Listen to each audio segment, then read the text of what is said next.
நாமத்துக்கு ஸ்தோத்திரம் உண்டாவதாக. தேவன் உங்கள் ஒவ்வொருவரையும் இந்த கால வேளையிலே ஆசீர்வதிப்பாராக. நீங்க சுகமாய் பலனாய் இருக்கும்படியாக ஒவ்வொரு நாளும் நாங்கள் ஆசீர்வதிக்கிறோம். இந்த வார்த்தையை கேளுங்க. இன்னும் உங்களுக்கு ஆசீர்வாதத்தை தரும், விசுவாசத்தை தரும், அனுதாமே எல்லாவற்றையும் தரும். இந்த வாரம் முழுக்க சோதர கர்த்தருடைய மகிமை யார் மேலே இருந்துச்சு, அந்த மகிமை யாரை விட்டு போனது என்பதை குறித்து நான் ஒவ்வொரு நாளும் பதிவிடுகிறேன். கர்த்தர் உங்களோட கூட பேசுவாராங்க. இதில் கர்த்தருடைய மகிமை யார் மேலே இருந்துச்சு என்பதை நம்ம இந்த நாளில் கவனிக்கலாமா? 1 ராஜாக்கள் 3ஆம் அதிகாரம் அதுதாமே ஸ்தோத்திரம் 13ஆம் வசனத்தில் சொல்லப்பட்டிருக்கிறது. இதுவும் அன்றி ஸ்தோத்திர கேளாத ஐஸ்வர்யத்தையும் மகிமையும் உனக்கு தந்தேன். உன் நாட்களில் இருக்கிற ராஜாக்களில் ஒருவன் உனக்கு சரியானவன் இருப்பதில்லை. உன் தகப்பனாகிய தாவீது நடந்தது போல நீயும் என் கட்டளைகளை என் நியாயங்களை கை கொண்டு என் வழிகளில் நடந்தாயாகில் உன் நாட்களை நீடித்திருக்க பண்ணுவேன் என்றார். ஹல்லேலூயா, ஆமேன். பாருங்க ஸ்தோத்திரம். இன்னைக்கு கர்த்தருடைய மகிமை யார் மேலே இருந்துச்சுன்னா சாலமோன் மேலே இருந்துச்சு. அவங்க தகப்பன் தாவீது மேலேயும் என்ன இருந்துச்சு? கர்த்தருடைய மகிமை இருந்துச்சு.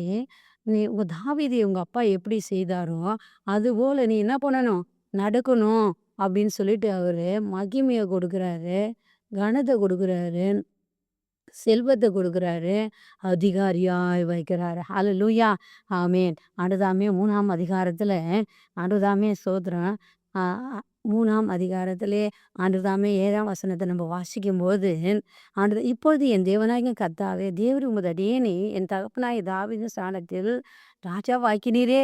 நானும் என்றால் போக்கு வரவு அறியாத சிறு பிள்ளையா இருக்கிறேன்.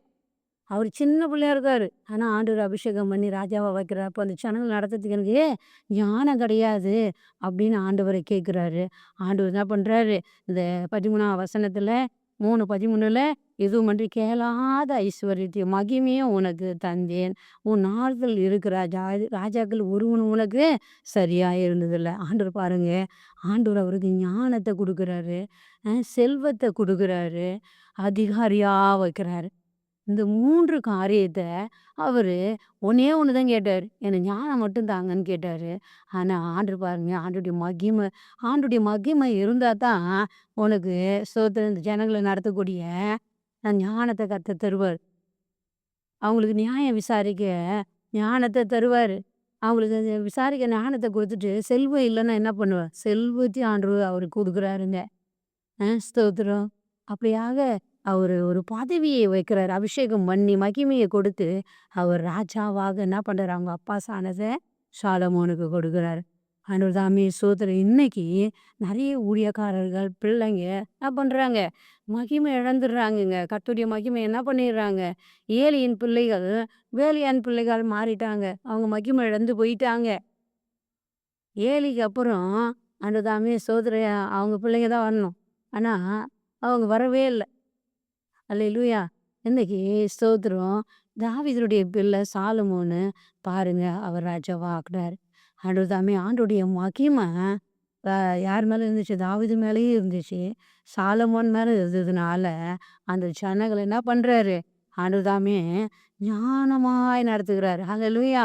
அப்போது அவர் ஞானம் எப்படி வந்துச்சு, அப்போது ஒரு ஸ்தோத்திரம் 2 பேர் திருமணமாகி குழந்தை பிறந்திருக்குது.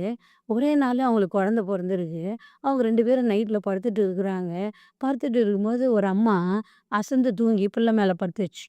குழந்தை செத்து போச்சு. ஆண்டவர் தாமே ஸ்தோத்திரம். 2வது உயிரோடு இருக்கிற அந்த அம்மா குழந்தை, இந்த அம்மா என்ன ஆயிடுச்சு, அந்த அம்மா தூங்கியிருக்கும், இந்த குழந்தை செத்த புள்ளி அவங்க பக்கம் போட்டு இது எடுத்து வச்சுக்கிச்சு. உடனே ஸ்தோத்திரம் இவங்க 2 பேரும் வந்து அப்படியே சண்டை போடுறாங்க. அவங்கவுங்க பிள்ளைங்களுக்கு தெரியுமா தெரியாத, பெத்த தாய்க்கு தெரியும். ஆனால் 2 பேரும் சண்டை போடுறாங்க. இந்த சண்டை யார்கிட்ட போச்சு, சாலமோன் ராஜா கிட்ட போச்சு. அந்த ராஜா என்ன பண்ணுறாரு, ஆண்டுதாமே சரி கொண்டு வாங்க, உங்களுக்கு சண்டை வேணாம், அந்த குழந்தைய என்கிட்ட கொண்டு வாங்க, இதை நான் வெட்டுறேன், நீ பாதி அவங்க பாதி வச்சுக்கிட்டோம் அப்படின்னு சொல்லிட்டு அவர் சொல்கிறாரு. உடனே ஐயா வேணாம் வேணாம், ஸ்தோத்திரம் அவங்கக்கிட்ட அந்த குழந்தைய என்ன பண்ணுங்க கொடுத்துடுங்க, உயிரோடு இருந்தால் அது என்ன பண்ணிட்டோம் இருக்கட்டும், அது இருக்கிறதையும் என்ன பண்ணாதீங்க, சாகடிக்காதீங்க அப்படின்னு அந்த பெத்த வயிறு என்ன பண்ணுது, துடிக்குது. உடனே சாலமோன் சொன்னார், இதுதான் உன் பிள்ளை அப்படின்னு சொல்லிட்டு அந்த தாய்கிட்ட என்ன பண்ணுறாரு கொடுக்குறாருங்க. ஸ்தோத்திரம். இந்த அம்மா கிட்ட இதுதான் செத்து போச்சு இல்ல. அதனால அவங்க குழந்தையும் செத்து போயிடும் அப்படின்னு ஒரு எண்ணம். கெட்ட எண்ணம். இன்னைக்கு நெறைய குடும்பத்தில இப்படிதான் இருக்கும். ஒருத்தன் ஃபெயில் ஆயிட்டான்னா, அடுத்தவனும் ஃபெயில் ஆயிட்டான்னா சந்தோஷமா இருக்கும். ஆனா, அவன் பாஸ் ஆகி மார்க் எடுத்துட்டான்னு இவனுக்கோ, இந்த மகளுக்கோ அப்படியே பொறாமையா இருக்கும்.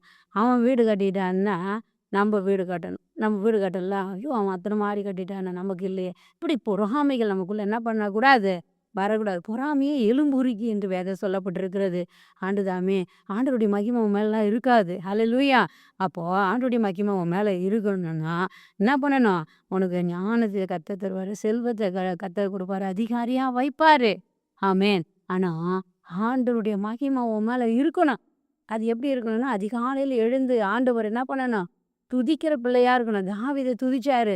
ஆண்டவரே தாவீது துதிச்சது மாத்திரம் இல்ல. ஆண்டவர ஸ்தோத்திரம். ஆண்டவரு இருதயத்துக்கு ஏற்றவனா இருந்தார். அல்லேலூயா!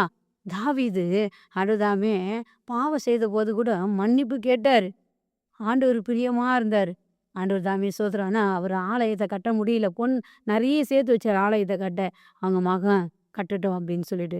அவர் முதல்ல சாலமோன் முதல்ல எத கட்டினாரு? வீட தான் கட்டினாரு. 2வது தான் ஆலயத்த கட்டினாரு. அல்லேலூயா! இன்னைக்கு தேவனுடைய பிள்ளைகளே ஆண்டவர்களோட கூட இருப்பாரானால், ஆண்டவர்கிட்ட என்ன பண்ணணும்? நம்ப மகிமை இருக்கணும்னா, ஆண்டவர்கிட்ட ஞானத்த கேட்கணும். ஆண்டவர்கிட்ட எல்லாத்தையும் கேட்கணும். மனுஷங்கிட்ட போயிட்டு எனக்கு கடன் குடுங்க. எனக்கு இத குடுங்க, அத குடுங்கன்னு மனுஷங்கிட்ட கேட்டா குடுக்க மாட்டாங்க. ஆண்டவர்ட்ட கேளுங்க. அதிகாலையில ஆண்டவர தேடுங்க. ஆண்டவருடைய மகிமை உங்க மேல இருக்கும். உங்க பிள்ளைங்க மேல இருக்கும். தாவீதுடைய மகிமை பிள்ளை மேல இருந்துச்சு. அவங்க பிள்ளைங்க மேல இருந்துச்சு. அதுபோல நம்ம பிள்ளைங்க மேல என்ன பண்ணணும்? ஆண்டவருடைய கிருபை இருக்கும். ஆண்டவருடைய மகிமை இருக்கும். செல்வம் இருக்கும். ராஜாவா உயர்த்துவாரு. நீ தள்ளப்பட்டே கிடக்க மாட்ட. கர்த்தர் உன்னை உயர்ந்த அடைகளுக்குள்ள வைப்பார். ஆண்டவருக்கு பிரியமா நம்ம காணப்படணும். அப்போது ஆண்டவருடைய மகிமை உங்களுக்கு என்ன பண்ணுவாரு? வைப்பாரு. அதிகாரத்த தருவாரு. அந்த ஜனங்கள ஆளும்படியான அதிகாரம் தான். அதான் ராஜாவா வைப்பார். ஹல்லேலூயா! இந்த நாளில நம்ம ஜெபிக்கலாமா?